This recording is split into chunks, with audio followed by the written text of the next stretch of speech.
Atenção para o toque de 5 segundos para mais uma transmissão ao vivo.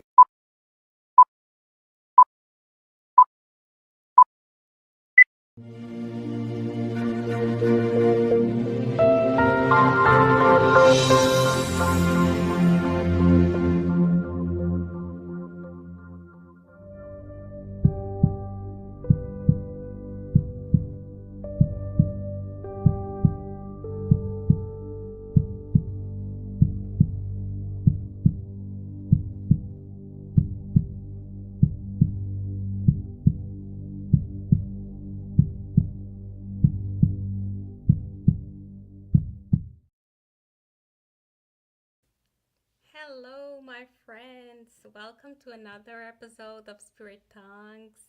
We are happily here together to discuss the Gospel according to Spiritism. And we reflect here chapter by chapter in 4 languages: Portuguese, English, Spanish, and French. And today we're going to talk about a very challenging teaching in the Gospel. That is, what is the true intention behind the good that we do? So, to begin, let's listen to the words of Jesus himself. They are in Matthew chapter 6, verse 1 to 4. Be careful not to practice your righteousness in front of others to be seen by them. If you do, you will have no reward from your Father in heaven. So when you give to the needy, do not announce it with trumpets, as the hypocrites do in the synagogues and on the streets, to be honored by others. Truly, I tell you, they have received their reward in full. But when you give to the needy, do not announce it with trumpets. Do not let your left hand know what your right hand is doing, so that your giving may be in secret. Then your Father who sees what is done in secret will reward you. So, my friends, whenever I read this passage, one thing stands out to me is that many times after Jesus heals someone, he would say, "Go, but do not tell anyone." So we see that for the Christ, it was never about announcing the acts of charity. What really mattered was the intention, what was in the heart. So Jesus was not concerned at all with recognition that came from the good that he was doing. So he was concerned about the purity of heart, about doing good. And about this, the Gospel according to Spiritism makes a very powerful statement. This is, those who prefer the approval of man to the approval of God show that they place more faith in people than in the divine. So in other words, if I am desperately in need of other people's approvals, perhaps I'm placing more trust in human applause than in what God thinks of me. And that leads us to a question, that is, what is really behind my good deeds? Because sometimes the action looks beautiful, but the intention behind it is not. So the gospel also tells us that there are people that only help others in hope that the person who received will go around telling everyone about it. And there are people who make generous donations also in public, or they want to share it on social media, but in private maybe they wouldn't be willing to give even a small amount. So we see that happening, right, in companies, as business owners, organizations. So many people support charitable causes.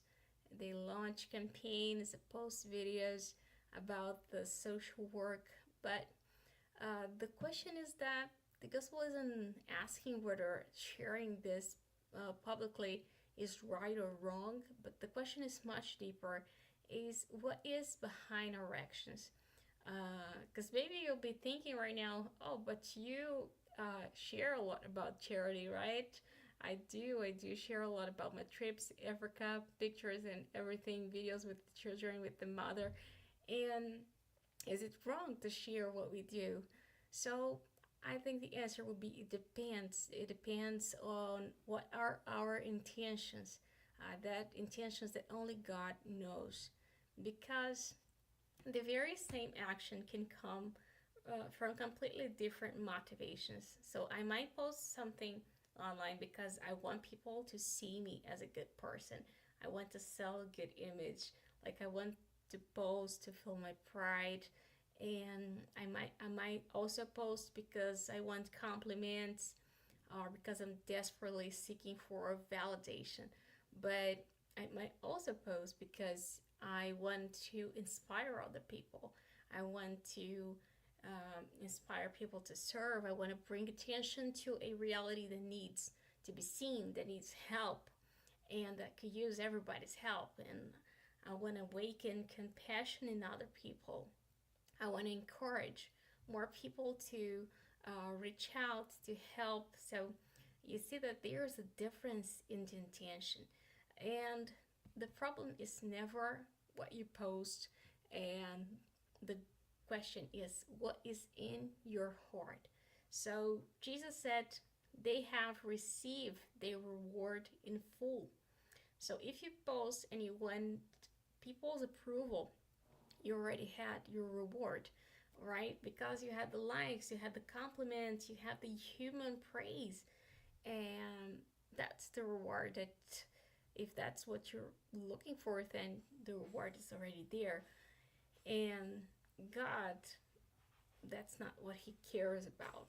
Like when we do good with genuine selfishness, we no longer depend on the external validation. So when our concern is to do things right, is to bring something good to someone that is suffering, then we will definitely please God, because we do good simply for the joy of doing so.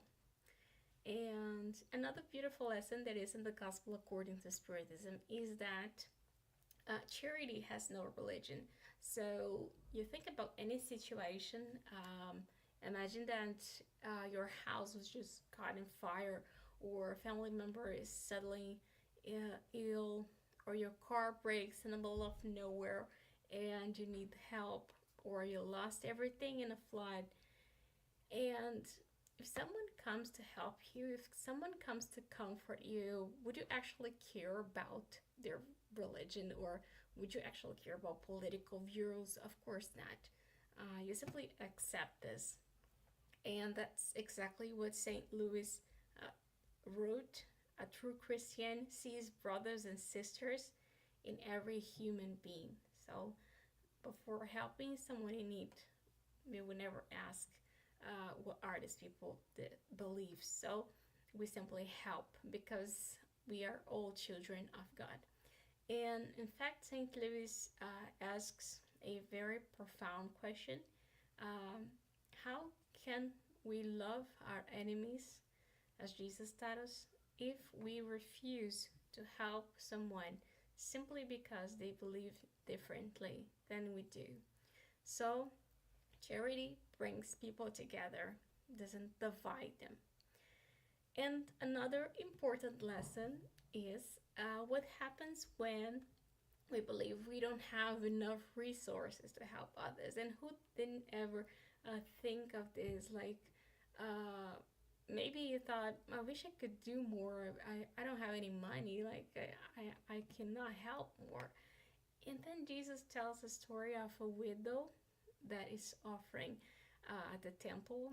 And while many healthy people were putting a large amount of money into the temple treasury, this poor woman came and she had only two small coins. And Jesus said that she had given more than everyone else.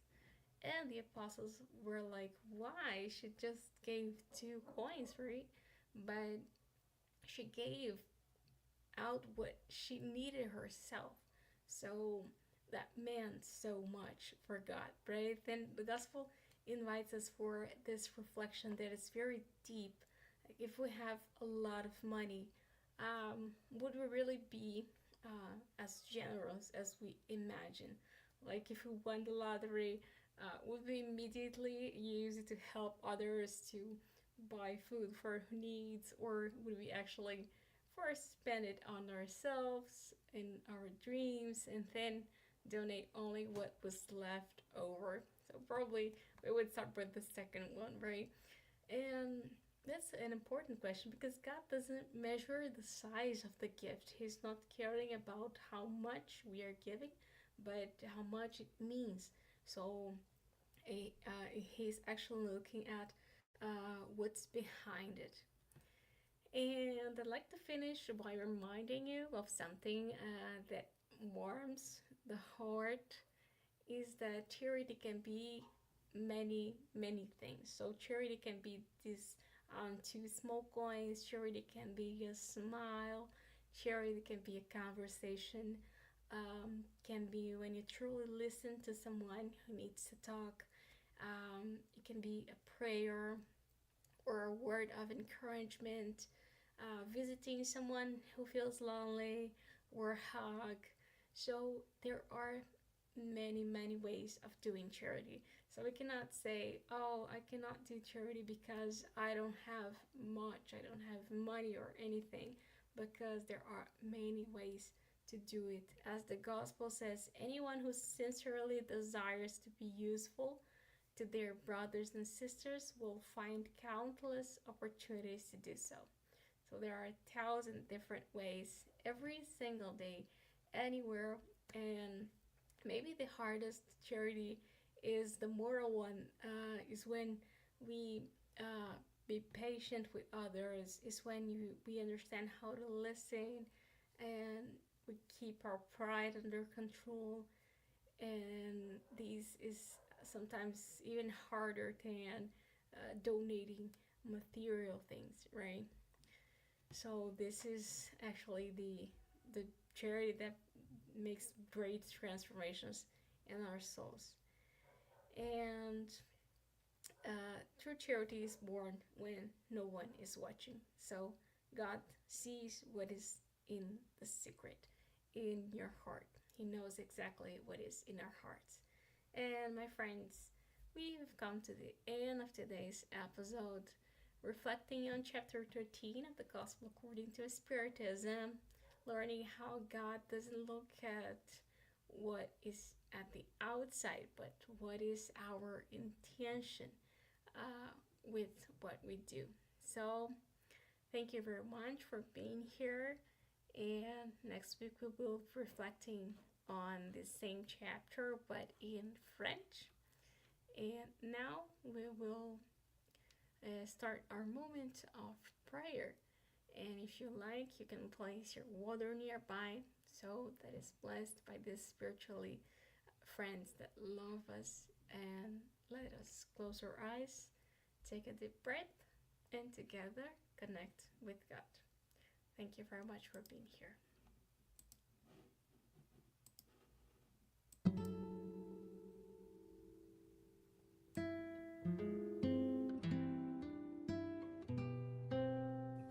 Jesus, thank you for the profound lessons that have touched our hearts today. Help us to do good without seeking applause. Teach us to love in silence, to serve without expecting recognition, and to find joy simply in being instruments of love. May our identity be firmly rooted in you, and not in the approval of others. May we never seek validations for our acts of charity. Show us the small opportunities that appear each day: a smile, a word of hope, a hug, a prayer, an act of patience, listening. May we never believe that we need to have much in order to make a difference. Just as the poor widow offered her 2 small coins, teach us to offer what is most precious, a heart that is willing to love. And may we leave today's reflection with only one desire: to bring joy to your heart. Stay with us today, tomorrow, and always. So be it.